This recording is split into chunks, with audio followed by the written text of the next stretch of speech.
Well, welcome back, folks. Today we're going to move on from the engine work that we've been doing over the last, gee whiz, 6-8 weeks probably, at least in terms of videos.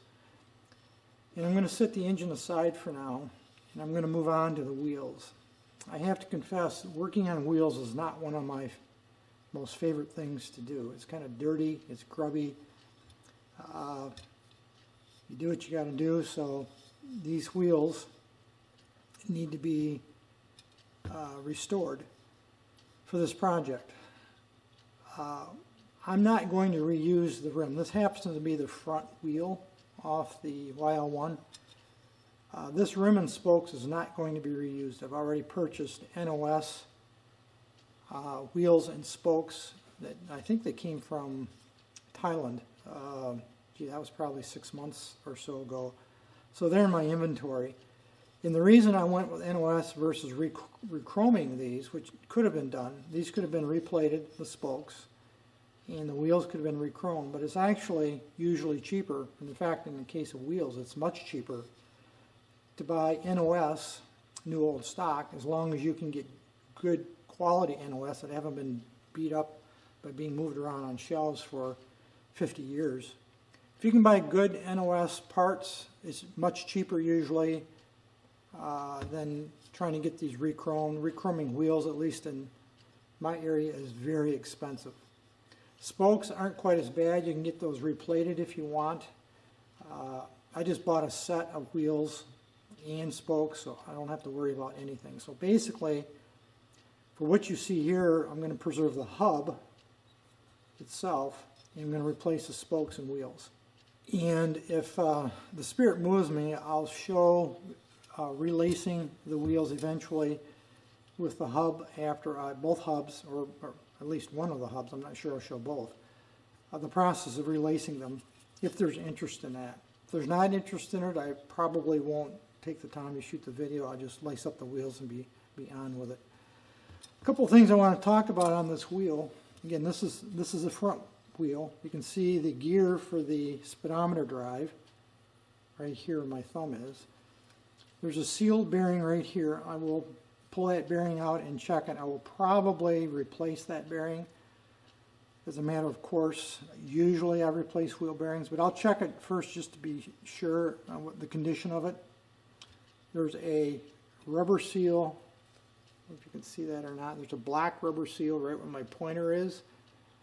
That will be replaced for sure. I will clean up the inside of the brake drum here. My finger is. That's where the brake shoes ride. And on the opposite side, there's a seal here as well, this black rubber seal. I'll replace that. That's where obviously the axle goes through. The next step with this wheel is to remove the hub from the wheel itself. Now there's a couple of ways you can do that. One is the quick method, is just take a quality tool, a cutter, side cutters, or you can use a cut-off wheel and just cut these spokes, cut them right out. Obviously that's destructive and you'll never reuse those spokes again. I have done that in the past. It's not my preferred method. What I usually try to do is preserve the spokes if at all possible for, you never know, for later in case something goes wrong with the new set of spokes that I already purchased. I have the originals to fall back to. And these aren't really in bad shape. They're not terribly corroded. In fact, there's hardly any corrosion on them at all. The primary issue with some of these spokes is they're bent. Which is the one you can see here has been bent. This one over here is bent. Quite a few of them are bent, which is not uncommon for a bike of this size and age, as teenagers get a hold of it and wheel the dickens out of them. Many, if not most, of the spokes are loose all the way around, so obviously it hasn't been tended to over the years. Virtually every spoke is loose on this wheel, on both sides in fact. So I'm not expecting to have too much trouble getting them apart. So now I'm going to go ahead and work my way around the rim, removing these nipples right here to see if I can't preserve the spokes, and then I can get this rim out. Eventually this will have to be cleaned up and polished. It wasn't a highly polished rim to begin with. It has a little bit of a gloss to it. I'm going to try to get it back to where it originally was. And then I will probably put a matte finish clear coat on this. I'll decide that later. But next step is to get the rim apart. A couple ways you can go about removing spokes. Most of you probably know you can use a small wrench. You can use a crescent style or adjustable wrench. I have a number of spoke wrenches. These are specialty wrenches designed particularly for or specifically for removing spokes. In this case, I'm not sure I'm going to need to use any wrenches. Quite often when I'm taking spokes out, I'll use an adjustable wrench, and then when I put them or putting things back together and I want to take my time, I'll use the spoke wrench. But in this case, so many of these spokes are loose. By the way, I have not gone through and loosened any of these up before shooting this video. These are literally the way it came off the bike. So you can see here, I can literally turn many of them right out, spin those nipples out. You don't need any tools to do this, such as this one right here. One next to it is loose, one next to that is loose, one next to that is loose, all the way around. You can see these are just loose. So what I'm going to do, rather than bore you with that repetitive detail, there's the nipple right there. I'm just going to go ahead around and remove these and then bring you back when this is all apart. It's about 15 minutes or so later, and as you can see, I got the wheel all apart and all the spokes removed. Remember, there's two different types of spokes. Even though they might look identical, they are not. This wheel has the typical 36 spokes, 18 per side. So there's 36 nipples here and 18 of the two different kinds of spokes. Believe it or not, there's only 4 of these spokes that I have to take out with or persuade out with a screwdriver. The other 34 I could just turn out with my fingers. As you can see there, there's a slot in that nipple. So you just use the screwdriver like that and you turn them out. So only 4 of the 38. That's very impressive. Not in a good sense, I should say, because none of them should come out by hand without having been loosened first. But I don't think I've ever had a wheel that has had so many loose spokes in it. And I've done probably hundreds of these wheels in the last 45 years or so, literally. Don't know what the other wheel is going to look like. That's the rear wheel. We'll see when we get there. I usually work on one wheel at a time. Next step will be to get this bearing out of here. It's a sealed bearing. It's not shielded, but it is sealed. You can see that blue rubber seal. Get this seal out of this side and see what's going on inside of the hub. That'll be nice. In order to get this bearing out, there's actually a bearing on both sides, I believe, in here. And there's a spindle. You can just see that spindle right there. It's like an inner axle that sits in here. What I'm going to do is I'm going to take this brass drift, which just fits correctly in there like that. And I'll probably actually do it from this side. And I'm going to drive that spindle through, expecting it will take bring the bearing out with it. At least that's my hope. So then I have this bearing out this side. I can pull the spindle out this side. And then from the opposite end this way, I can get at this bearing and drive it out.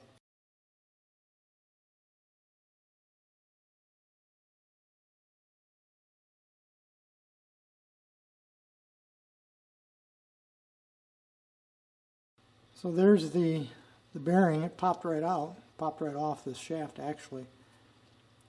For a 53 or 54-year-old bearing, that's one of the best I have ever seen come out of a wheel. Normally they're not in very good shape. Probably is original, don't know for sure. It's an OEM type of bearing. It's a Koyo, Japanese. I would bet it's original, but whether the grease is original or not, I don't know. but it's in very good shape for a wheel bearing. And of course the inner axle part of the hub, there's nothing wrong with that, so that will be reused. So it's possible after I clean this up and I'll do more inspection of the bearing, I'll reuse it, don't know yet. Next step is to remove the opposite bearing, which is in this hub here. You can probably just see the inner race down inside there. I'll do something similar, and that is I'll use my drift to try to persuade that out. Now normally I prefer not to strike on the inner race of a bearing.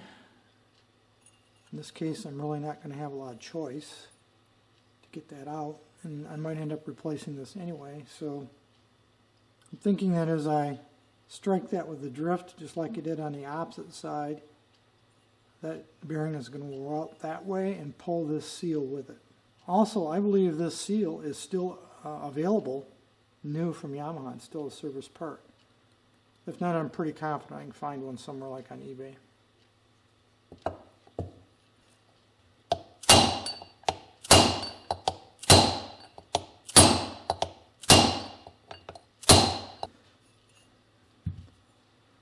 And there's that bearing. Again, this one, not too bad a shape either. That's a different brand. That's an NSK. And this is a Koyo. So these are the same size bearing, but they're different brands. That leads me to believe that one of them was replaced, or maybe both. I'll have to check and see. I don't know what original brand was that Yamaha used. They're both Japanese. They're both very good bearings, by the way. They still are in business, both of them. They make premium bearings to this very day. But this one I just removed, is also in very good shape. Maybe they both are replaced. I don't know. We'll see. Well, bottom line is the only thing left to remove is this inner seal right here that prevents grease that's used for the drive hub for the speedometer. That's usually greased quite well. Keeps the grease from leaking into the brake drum area and contaminating the brake shoes. So what I'm going to end up doing now is getting a fine screwdriver or something similar and leveraging this out. I'm not sure if this part's still available. I think I'll check that first. If it's not, I'll try to be as gentle with it as I can. I don't want to damage it unless I have to. Doesn't look like it's in very bad shape, but if I can replace it, I certainly will. If not, I'll be forced to reuse it, which is not my preferred condition. I just checked, and this oil seal here is not available new from Yamaha any longer, so that means I'm either going to have to find one on eBay or somewhere else similar to that, or preserve this one. Well, this is the front rim after I've done some bead blasting, basically of this inside cavity. What I did is I masked off the gear and the seal, you see there. I masked that off as well as the polished surfaces, this outside rim here, as I didn't want the blast media to affect the surface or the gear itself or the seal. I only really wanted to clean this inside cavity where the brake shoes bear in this rim right here that nests inside of the wheel. So you can pretty much see the delineation line between the masked and unmasked section, and as a result the clean portion from the blast media. Let's talk about this gear and seal a little bit. This seal is no longer available from Yamaha. I might have mentioned that before, but they're all over on eBay fairly inexpensively. My concern is there's no way to get that seal off without pulling this gear off. I believe this gear is pressed on to the hub, and since this seal has a spring inside of it, I rolled it back just enough that I could see there's a spring in there. You can't roll that seal over the top of the gear. The gear has to come off, the seal has to be replaced, then the gear pushed or pressed back on. I think is how it goes together. I've never really seen that arrangement before, but this is the first Yamaha, older Yamaha certainly I've ever restored. Well, I'm not going to do that. I looked this seal over real carefully, and it's still pliable, and it's still in very good shape. And since this is not really going to be a road-going machine and is not going to be used very much, I think I can get by with leaving this seal in place. Otherwise, I've got to devise a method to pull this gear off to replace the seal, and I simply don't think it's worth it on a restoration project that's not really going to be used much. So I'm going to leave this alone. That's why I did not want to affect any of this with the blast media. I cleaned it up, as you can see, degreased it really well, and I'm really quite surprised how well this hub is cleaned up. And remember, this has not been polished yet.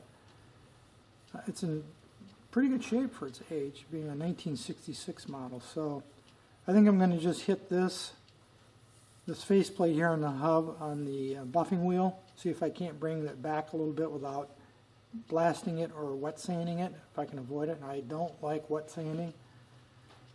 It's right up there with watching grass grow as far as I'm concerned. I do it if I have to, but if I can avoid it, I will. So I'm going to first see if I can polish this back before I wet sand it, or I have to try to wet sand it. Is the same will go here on this rim right here. Let's talk about the bearings a little bit. These are the two original bearings that came out of that hub. They have both been cleaned in my parts tank. They are both very free. There's no noise involved with either one of them.